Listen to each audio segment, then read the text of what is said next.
Hey, what up, y'all? It's your girl Ashley. I be ballin'. And today we're gonna do the movie recap, Power of the Dream. But before we start, I want to introduce my guest, William.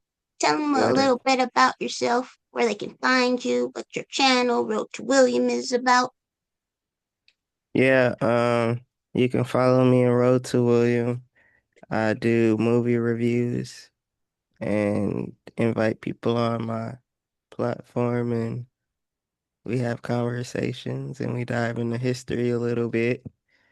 And we definitely gonna laugh. So head over to Road to William to learn something and to just see a new perspective of things. Yeah, one-stop shop, a variety of things. You learn some things, you laugh. Some good entertainment news, interviews, movie reviews. We're gonna review next Friday. Hmm. And yeah, so tune into Road to William. Like, comment, and subscribe and explore. And so, Power of the Dream, it's a WNBA doc that came out last year. And it's not necessarily about basketball. It's more so about politics and how the WNBA has always, been that, force of, whatever happens in the world or community, the WNBA doesn't just sit on their couch, They they really are about those issues. So it covers a lot of politics of like during COVID, and some of it goes back to even 2016.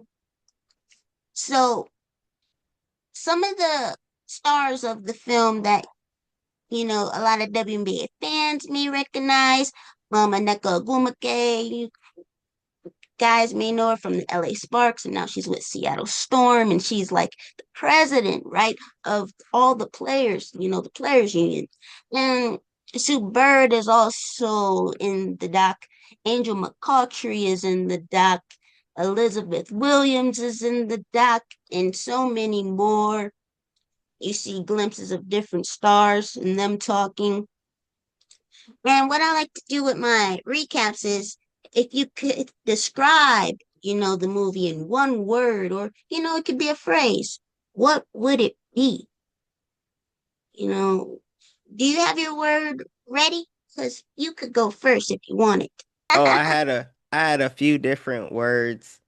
Um, but the one that stuck out the most, what I seen throughout the documentary was conversations. But the other two words would be platform and voice. Mhm. Yeah, okay, expand on that. Why you pick those, words? Because um that's what moves the ball. People always ask like what do we do and they brought it up too in the film like what do we do next? What's the point of this? And I get those questions too when I go back in history and look up different debates. People have put in the comments like what's the point of this? You trying to start something? And it's like no, um it starts a conversation because honestly, I never really seen too much of conversations of what me and you specifically talk about. And now I just see a whole bunch of it now the more I tune in. But conversations lead to making change. That's the part of it. That's part of it. Um, and it has to start somewhere. Like, for example, I forgot who said it, but someone said in the film, you plant a seed and watch it grow. So I think conversations lead change, having a platform, whatever that may be, like their platform was the court, and they could use their voice on the court just, but he was the first one I feel like in sports history made a change in NFL. Um, Colin Kaepernick? yeah, Colin Kaepernick was, I think, the first to really make a big statement. For me, that's when I started paying attention to that. I didn't even realize you could do that and stuff like because it's like, yeah, you're on TV, you're playing this sport, but I didn't know that you can make a change just as subtle as kneeling. And I really so I that was the second word was platform, the third was voice. It all starts with you, it starts with your voice. And then it goes to, conversation, and with that you use your platform to amplify, because that's what they want you to do when they say go, vote, or go talk to your, local whoever, because it all starts with you, your voice, because they need to advocate to a bigger court to fight for all our rights, but we have to come together as individuals first. So this was a good documentary to kind of show you how to organize, even if you've never done it before. Okay, okay. Those are some good points. Those are some good points. Yeah. I'll just say a phrase. I don't know if it makes sense. United change.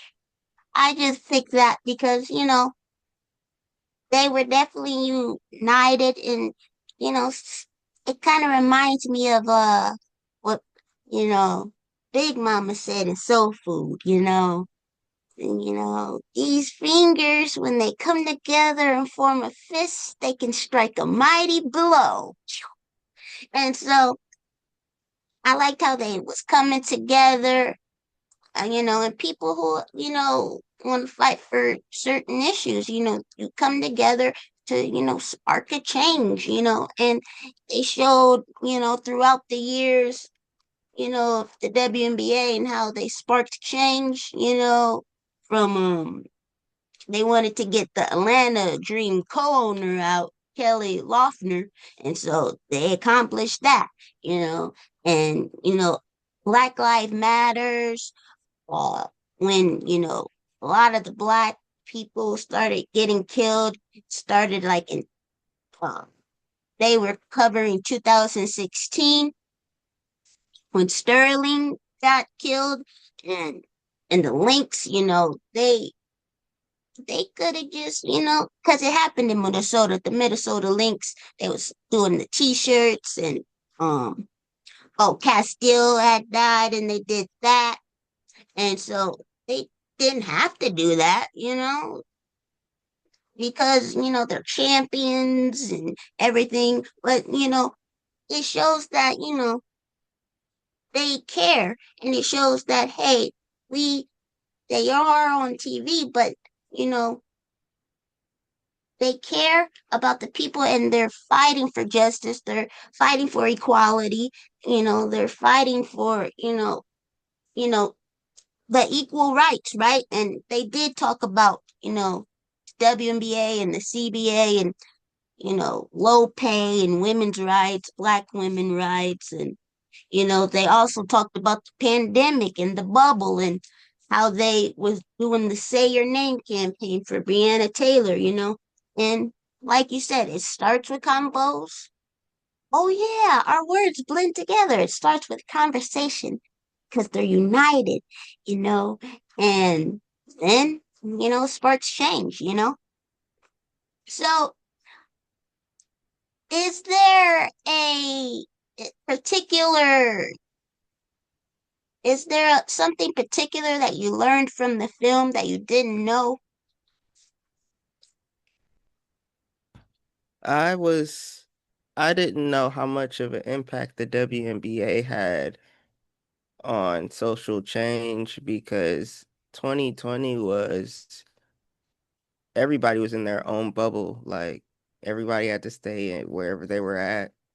And I was still outside. I had to work as a transit security officer, which means like we had to kick people off buses and all that other jazz in the midst of COVID, and people was testing us. Even when I moved out to California, like, I wasn't so hands-on, but I still had to interact with a lot of people, and people would test you, and they'll spitting was a real thing. Like, that would be a threat. I remember someone like spat in the area of where me and my supervisor were standing just because we were telling them they couldn't be on the property.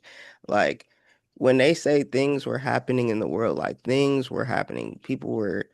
I remember that they spoke in I remember I forgot the woman, but she had died playing video games with her nephew, and it was a lot of that going on. Distrust in the law enforcement, distrust in the people in those courts that's supposed to protect us. A lot of people don't like to do the organizing and try and do the movements because they don't see the change.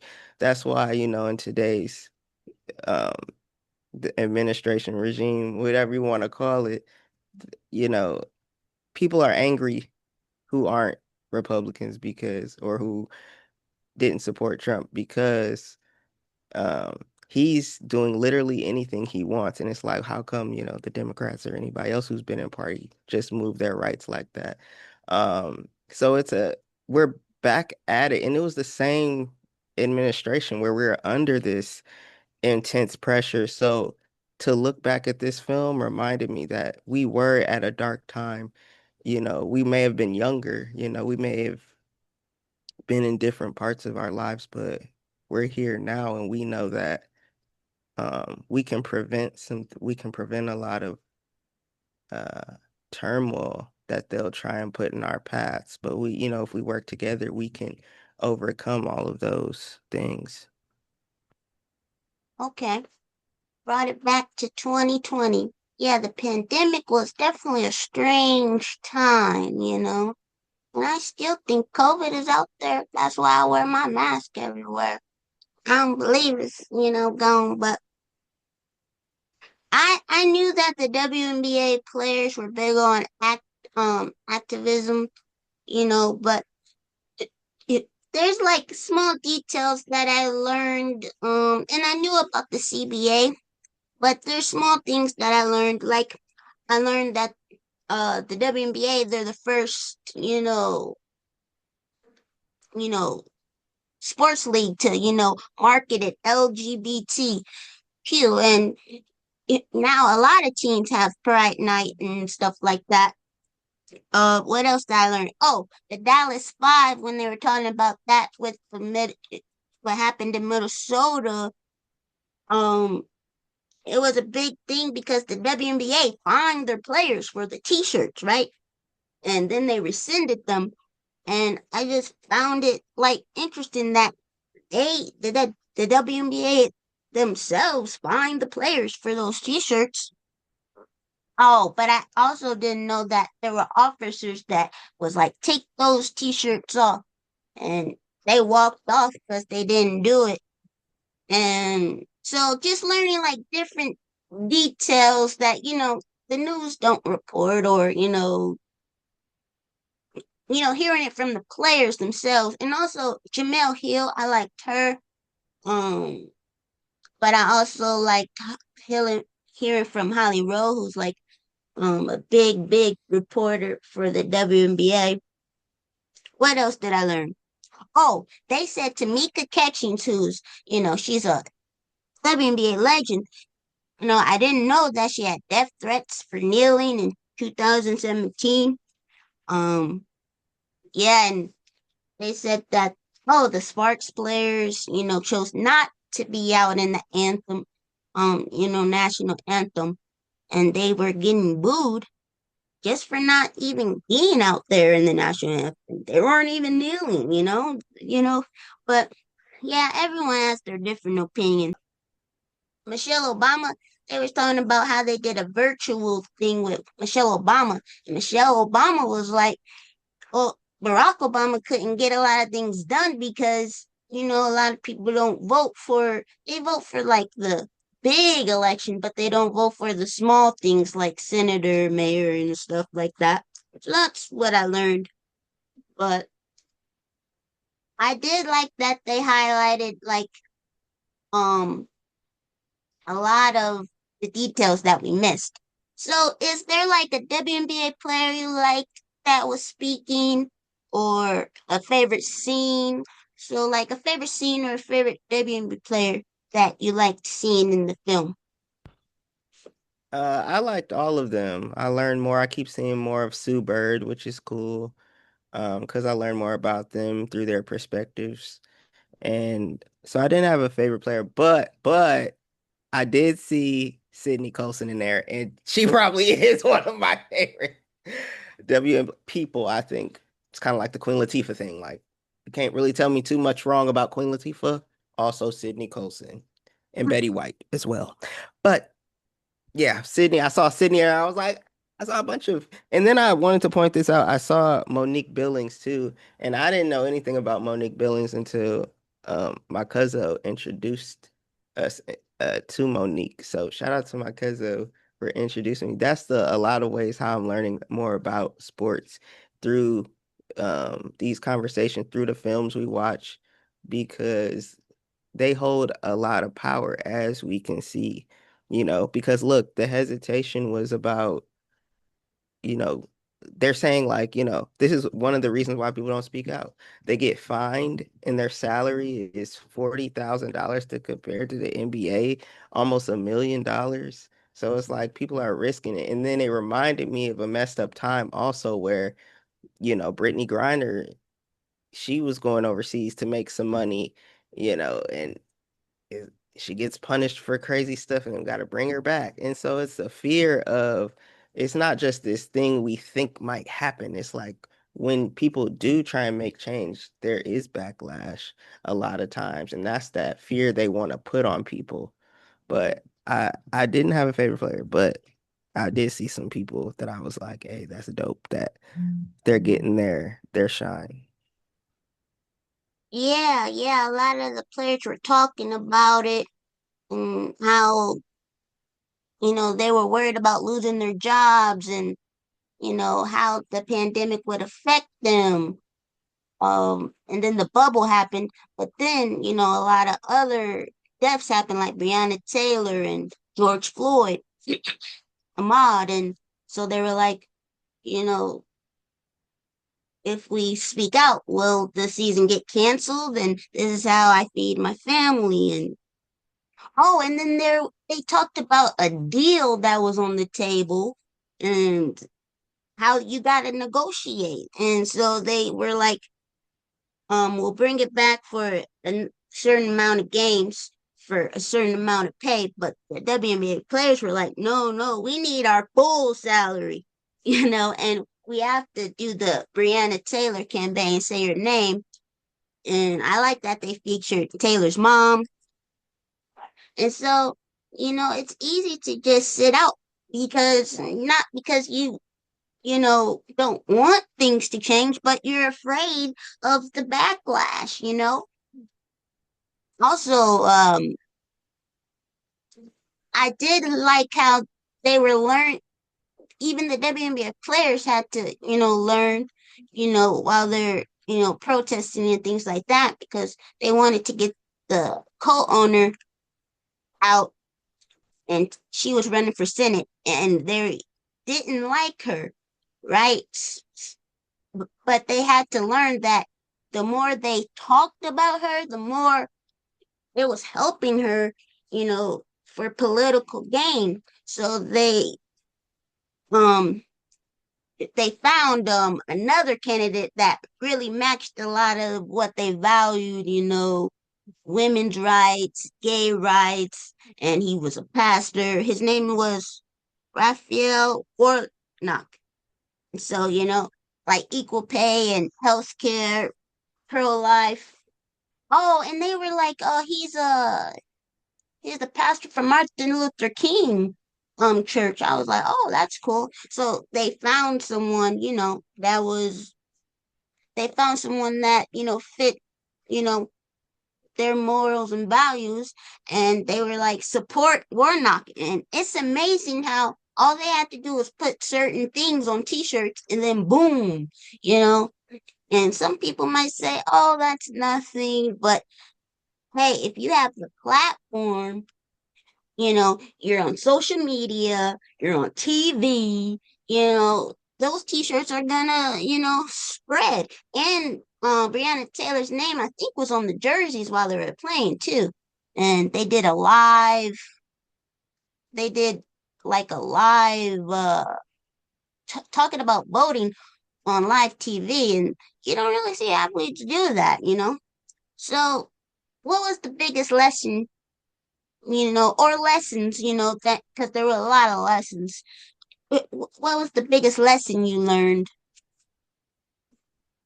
from the Hmm. film? Oh, I think the biggest lesson is to you know, use your voice and that your voice can make change. Like you have to because a lot of the players didn't they had everything to really lose. Like they constantly were saying, "Oh, are we going to lose our jobs, our salary, our livelihood?" Because we think you see a player and like, "Oh, they got it all. They don't need for nothing." But everybody got to grind to stay in that spot, you know.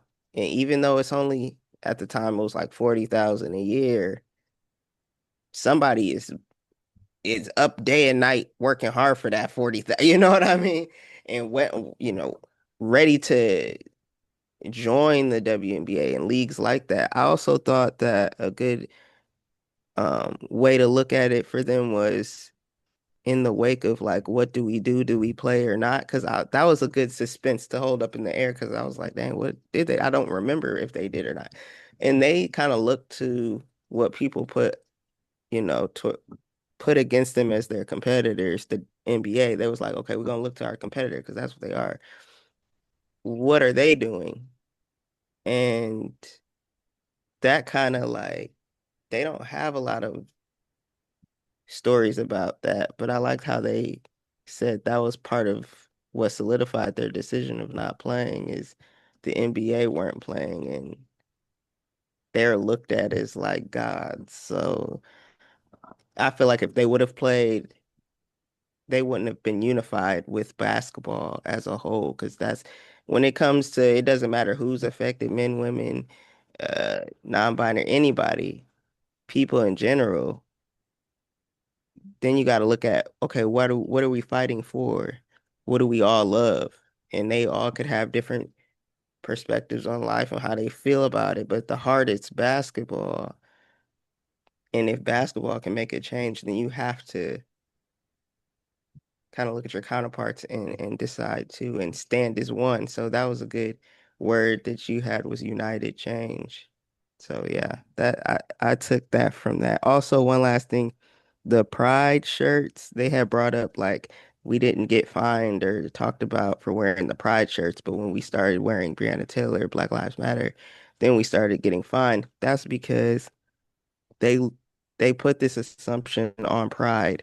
They put this like flag up to kind of show like, oh, it's happy, it's fun, there's great, it's free, but these colors, even though they're bright, some shine more than others, doesn't mean that the struggle isn't the same as Black Lives Matter because uh even though the colors are a little bit darker, they still represent freedom, you know.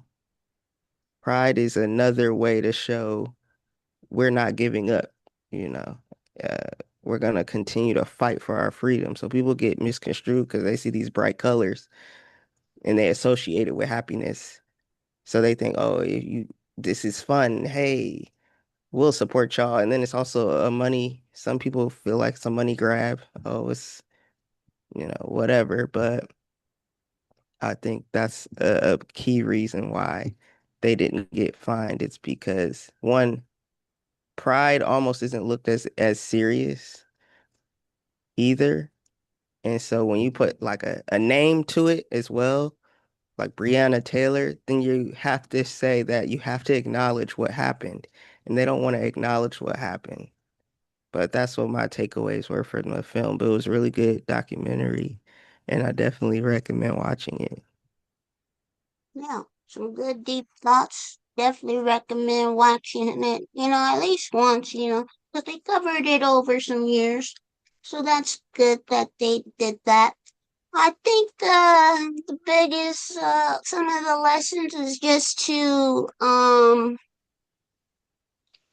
lost my thought. Oh, I was just gonna say, even if it's uncomfortable or uncertain, because they were talking about those things, you don't know what's gonna happen. You still should stand for what you believe in and try to get things done. And some people are like, I'm just one person. We'll try to get a little crew together, or some people do flyers, some people spread the message on social media, but also I think another lesson is I would say ripple effect because I think once I think once you do one action, that one action has a ripple effect of the other actions, wearing t-shirts causes, maybe a conversation in the household or, once you see it on TV, then like those war not t-shirts, people started researching and his numbers in the polls went up and, you know, and so he was the winner and and they got uh the woman Kelly out that didn't align with what they believed in with in Atlanta, of course, and with the WNBA Atlanta Dream. So I think it causes ripple effects and it caused even more people to join.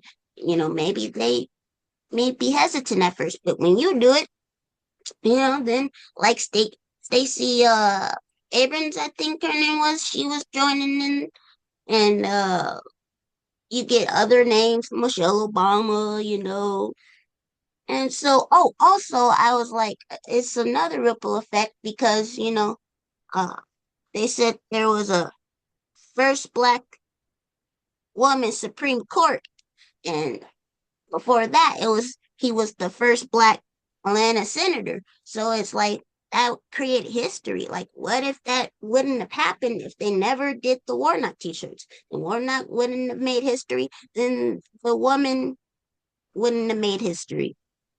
So I think it's just a ripple effect of, things. And I thought it was dope, especially because, they didn't have to do it, but they did it because they imagined themselves in that same position. You could be Breonna Taylor, or you could be George Floyd, or your brother could be George Floyd, if you have the same skin color, but overall, I thought it was really great. And make sure you guys like, comment, and subscribe. And the WNBA season is about to be happening soon, preseason. And look out for my WNBA preview. I'm gonna preview the season, go over all the teams, you know what I mean? And make sure you guys check out Road to William. And everybody stay ballin'. They both. And you and your friends can be that change. Be united.